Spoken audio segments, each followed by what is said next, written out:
सबसे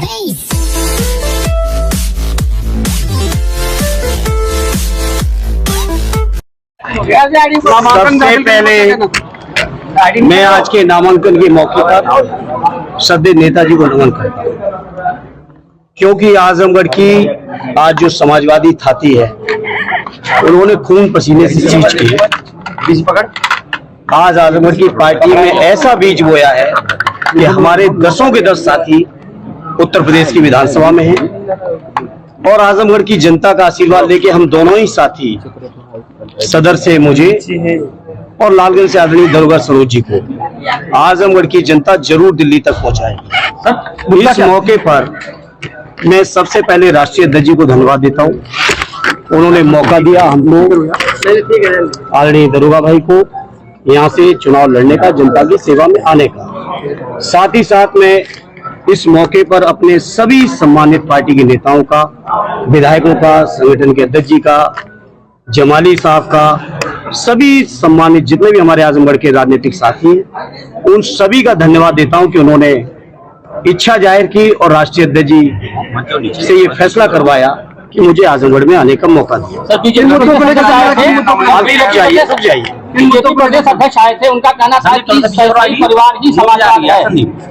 अभी उस पर भी बात करेंगे। सबसे पहले मैं इस मौके पर आजमगढ़ के जनमानस को विश्वास और भरोसा दिलाता हूं कि जिस उम्मीद और विश्वास के साथ हमारे राष्ट्रीय अध्यक्ष जी ने मुझे यहां भेजा है, आजमगढ़ के हमारे राजनीतिक साथियों ने मुझे यहां मांगा है, मैं आजमगढ़ के जनमानस की तरक्की, विकास, खुशहाली, उनके मान सम्मान और स्वाभिमान और आजमगढ़ का जो राजनीतिक तेवर देश की राजनीति में रहा है, उस तेवर को हमेशा कायम रखने का हर संभव प्रयास करूंगा।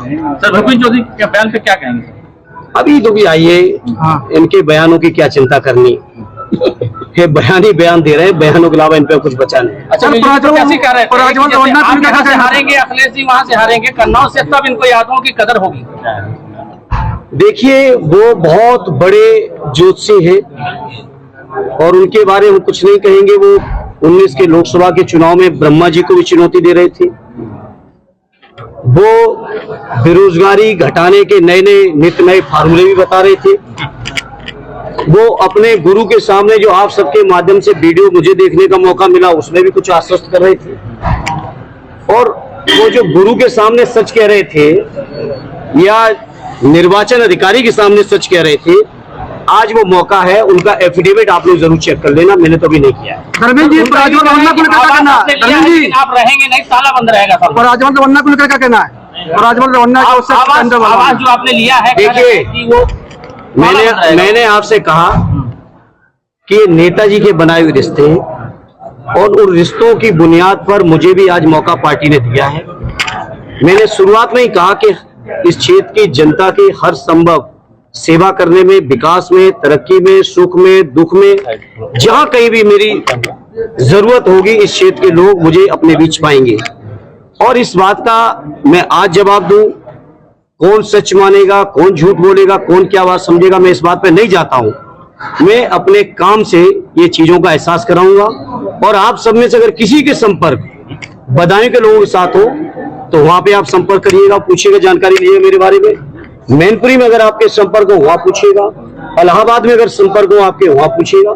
इसलिए हम लोगों को नेताजी ने जनता के प्रति सेवा भाव, जनता के प्रति अपनापन, जनता के प्रति जज्बात के साथ राजनीति करना सिखाया है और उसी रास्ते पर हम लोग चल रहे हैं। धर्मेंद्र जी, आप मुकाबला नहीं है, बसपा हमारा मुकाबला, आप तीसरे नंबर पे। मुकाबला इस बार जनता किसी से नहीं होने देगी। जनता एक तरफा इस बार दे रही है और आजमगढ़ तो समाजवादियों का पहले से गढ़ रहा है। जहां समाजवादी पार्टी गठन के बाद अब तक लोकसभा चुनाव नहीं भी जीत पाई पश्चिम की कुछ सीटों पर, वो सीटें भी इस बार समाजवादी पार्टी ऐतिहासिक जीत के आ रही है। और जब तक आजमगढ़ का ये 6ठे चरण का चुनाव आएगा, मैं समझता हूं समाजवादी पार्टी, माननीय अखिलेश यादव और हमारे इंडिया गठबंधन के लिए आंधी होगी जब तक यहाँ की वोट की जरूरत वोट पड़ेंगे। अब आपको ये भी देखना है कि मतदान प्रतिशत स्वाभाविक है कम हो रहा है, और कम इसलिए हो रहा है, झूठ का गुब्बारा कब तक फुलाओगे? 2 करोड़ रोजगार के वादे करने के बाद जहां आपको 20 करोड़ रोजगारों का हिसाब देना चाहिए था, क्या हिसाब दिया? महंगाई कम करने का दावा करने वालों को क्या हिसाब नहीं देना चाहिए था? क्या किया? स्विस बैंक के पैसे के बारे में मेरे मीडिया के साथियों आज बीजेपी के लोगों से आप पूछते ही नहीं हो। किसानों की आमदनी के दूने के बारे में आप सवाल करो और उसका जवाब लो बीजेपी को। तो जब आप देखोगे कि जनता को लगातार झूठ बोला है तो स्वाभाविक है लोग निराश हैं और ये निराशा बीजेपी का सफाया करेगी। पुलिस भर्ती को क्या कहना है? पुलिस भर्ती को क्या कहना अब अफवाहें नहीं है, ये शब्द आप वापस लीजिए। अब अफवाहें नहीं है। वैक्सीन कंपनी के ने माननीय न्यायालय में जो बात कही है उसको अफवाह नहीं कह सकते। और इस बात को हमारे राष्ट्रीय अध्यक्ष जी ने तो उस समय भी कहा था, तब देश के अधिकांश लोग उनके ऊपर हमला कर रहे थे। ये आज इस मौके पर मैं समझता हूं देश के लोगों को धन्यवाद देना चाहिए हमारे राष्ट्रीय अध्यक्ष जी को, जिनकी दूरदर्शी थी कि भाजपाई वैक्सीन है।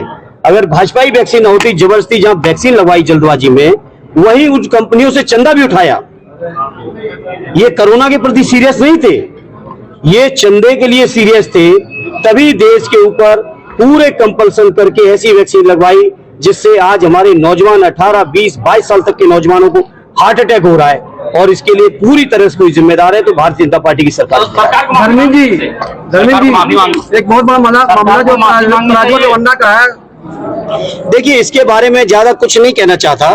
ये बीजेपी के लोग जो शुचिता की बात करते हैं उनसे बात करिए जाके।